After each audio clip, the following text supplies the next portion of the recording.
എമ്പുരാൻ വിവാദങ്ങളിൽ ഒളിയമ്പുമായി മല്ലിക സുകുമാരൻ. വിവാദങ്ങളുടെ സമയത്ത് തന്റെ മകൻ പൃഥ്വിരാജിനെ ഉന്നം വെച്ചത് മോഹൻലാലിന്റെ സംരക്ഷകരെന്ന് ഭാവിക്കുന്ന 3-4 പേരാണെന്നാണ് മല്ലിക സുകുമാരൻ പറയുന്നത്. എമ്പുരാന്റെ വിഷയമുണ്ടായപ്പോൾ മോനും മോഹൻലാലും മുരളി ഗോപിയും ചേർന്ന് ഒരു പ്രസ് മീറ്റിൽ വിശദീകരണം നൽകുമെന്ന് കരുതി. എന്തിനാണ് പൃഥ്വിരാജിനെ പറയുന്നത്? ആന്റണി എടുത്ത പടം, മുരളി എഴുതിയ സബ്ജക്ട്, അത് കേട്ടു, ഭംഗിയായി എടുത്തു.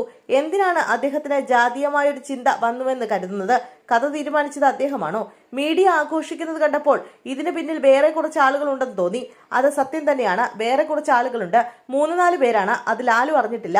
ലാലുവിന്റെ സംരക്ഷകരെന്ന് ഭാവിക്കുന്നവരാണ്. ലാലുവിന് അത് കാരണം ദോഷമേ സംഭവിച്ചിട്ടുള്ളൂ എന്ന് മല്ലിക സുകുമാരൻ പറയുന്നു. ലാലുവിന്റെ കഴിവുകൊണ്ട് ലാലു അഭിനയിക്കുന്ന സിനിമകൾ സൂപ്പർ ഹിറ്റാകുന്നു. അത് അദ്ദേഹത്തിന്റെ കുടുംബത്തിന്റെ മനസ്സിന്റെ നന്മ കൊണ്ടുമാകും. ആന്റണി എന്റെ കുഞ്ഞിനെ ഒന്നും പറഞ്ഞിട്ടില്ല. പറഞ്ഞവർ ഇവരിൽ നിന്നൊക്കെ മാറി നിൽക്കുന്നവരാണ്. അത് പറഞ്ഞോട്ടെ. അവരെ വലിയ ആൾക്കാരായി ഞാൻ കരുതുന്നുമില്ല. അമ്മ പ്രതികരിക്കാൻ കാരണം അമ്മ എന്തുമാത്രം വേദനകൾ അനുഭവിച്ചാണ് നിങ്ങളെ ഇത്രത്തോളം കൊണ്ടുവന്നതെന്ന് അമ്മയ്ക്ക് അറിയൂ. അങ്ങനെയുള്ള കുട്ടികൾ ഇങ്ങനെ ചിന്തിച്ചു എന്ന് പറയുമ്പോൾ അവർ ആരാണ് തീരുമാനിക്കാൻ? ഞാൻ പ്രതികരിക്കും. അഖിൽ മാരാരോടും മേജർ രവിയോടും ഞാൻ പ്രതികരിച്ചു. പക്ഷെ അവർ രണ്ടുപേരോടും എനിക്ക് യാതൊരു പിണക്കവുമില്ല. എന്തോ ഒരു വിവരക്കേട് അറിയാതെ പറഞ്ഞുപോയി. അതിന് നാട്ടുകാർ തന്നെ പറഞ്ഞു.